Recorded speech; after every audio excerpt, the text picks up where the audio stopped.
There are a lot of candidates running around talking about change these days, so I thought I'd take this opportunity to explain exactly what change means to me. For the Regional Council, first of all, it means culture change. It means little things like welcoming presentations from the public instead of treating them like hostile invasions. It means consulting before we've made a decision, not after. It means experimenting with things like evening meetings, expanding our webcasting, and mostly, or most of all, it means having a council that is run by the councilors, not by the staff. More substantively, a series of issues are in front of us, all requiring a different approach. First of all, we have to get it right on water. I am proud to be supported both by the environmental community, for whom I've worked and advocated for the last 7 years I've been involved in issues here in Hawke's Bay, but also endorsed by the growers who absolutely need water to generate the produce, the fruit, the things that drive this economy here in the region. There are smart ways to go about this. We can have swimmable, fishable rivers and streams and water security at the same time. We just need more imagination and flexibility in the way we go about it. We have to stop this dam in its tracks. We need, first of all, an independent review of all the information that is thus far presented and the information that has been suppressed by this council in making its case over the last year and a half for this dam. We've had a nonstop sales effort. It's time to pause the process and really assess what the information means and says and what its reliability is. Then we need to have serious consultation. Then we have to have a referendum.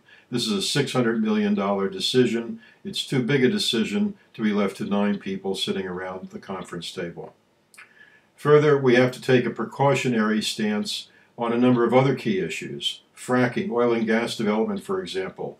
There's no way fracking can proceed in Hawke's Bay if it endangers in any way our water security. There's no need to rush into this. We can take the time, we can look at it carefully, and we can await what kind of regulatory regime is in place before we make any move in that direction. Same applies with GE-free or the introduction of GMOs to this region. Our region's prosperity depends on having premium products that command premium prices in an international marketplace. And first and foremost, that requires that our food be clean and safe. There's no room in Hawke's Bay for GMOs. We have to take a more proactive approach to climate change. With the latest report by the United Nations on climate change, it's clear the pace is accelerating. We need to be very clear about what its implications are for us here in Hawke's Bay and begin to take steps to mitigate those impacts. This council has been asleep at the switch on that issue.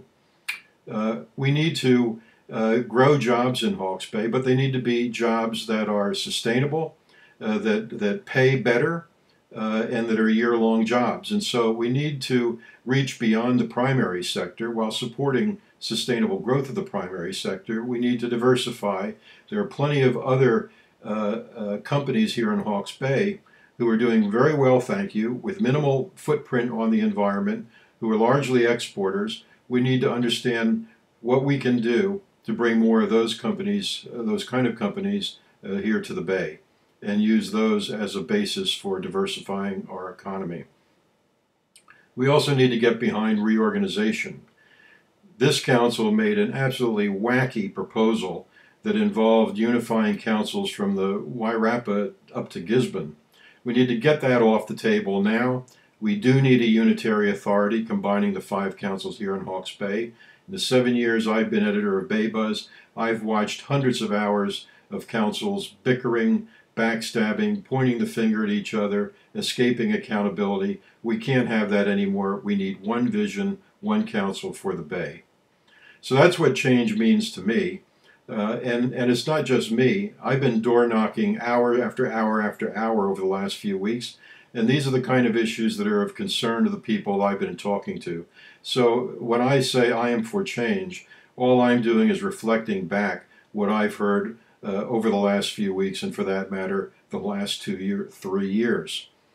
So if you want to stay the course, then you should be considering voting for Kevin Rose or bureaucrat Murray Douglas.